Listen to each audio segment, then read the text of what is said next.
Өлкө эгемендүүлүктү алгандан бери Баткен районунун аймагында алгачкы жолу курулуп жаткан 75 орунду оорукананын имараты 90% аяктап калды. Президенттин фондунан бөлүнгөн 97 миллион сомго Самаркандек ооруканасы заманбап типте бардык шарттары менен курулган алгачкы мекеме болот. 30 000 адам тейлей турган оорукана болот, заманбап болуп атат. Ушу биздин айыл өкмөтүнүн элдеринин атынан биздин өзүнүн урматтуу президентибиз Жапаров Садыр Нуружанович терең айтып кетем. Бул оорукана бүтсө, Кудай кааласа мына бизде өзүңүздөр белгилүү. Баткенден биздин айылыбыз 50 километр чакырмалыкта турат. Көп көйгөйлүү неме ушул чечилип, ушул жерде аябай шарт түзүлөт деген ойдомун. Самаркандек ооруканасы райондогу чек арага жакын жайгашкан айылдардын тургундары үчүн мааниси чоң.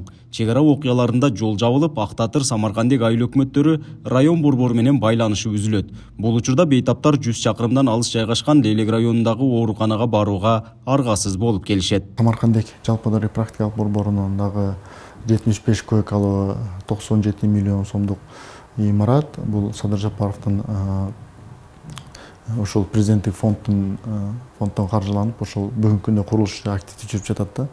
Бул курулуш иштери бүткөлүсү ошол Самаркандек, Актатыр, Рабат, Аксай, Көкташ айылдарына мындай заманбап медициналык жардам көрсөтүүгө шарт түзүлөт да. Мындан сырткары Кадамжай районундагы 60 миңден ашуун адамды тейлеген Үч Коргон жалпы дарыгерлик практика борборунун курулушу да ушул жылы кайра жанданды. Дарыгерлердин айтымында мектептин имаратын ооруканага ыңгайлаштырып, бейтаптардын ден соолугуна кам көрүп келишет. Жаңы имарат ишке берилсе, ак калатчандардын 95 жылдан берки көйгөйү артта калат дешет. Быйыл 23-жылы жакшы жаңылык болгону турат. Биз жаңы имаратка ээ болгон жатабыз. Буюрса, ошол имарат мына 2018-жылы курулуш башталып токтоп калган экен.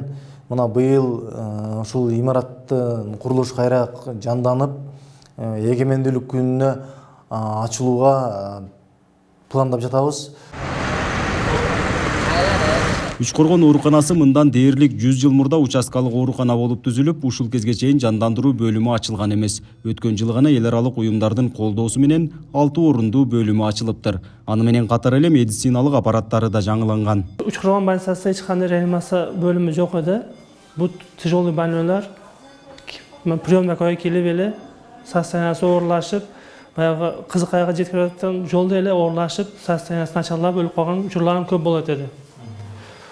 Ошого азыр мына бизде реанимация бөлүмү ачылып, ДТП келеби, ожог болуп, күйүп, балдар, жаш балдар, ар кандай тяжелый больной, жүрөк оорулары, инфаркт, инсульттар бардыгын кабыл ала беребиз азырчы. Акыркы жылдары Баткен облусунун медицина тармагына жакшы көңүл бурулуп, тез жардам унаалары да берилген. Шарты алыс айылдарда кайрымдуулук фонддору тарабынан ФАПтар курулган. Нургазы Жайнаков, Регион телеканалы, Баткен облусу.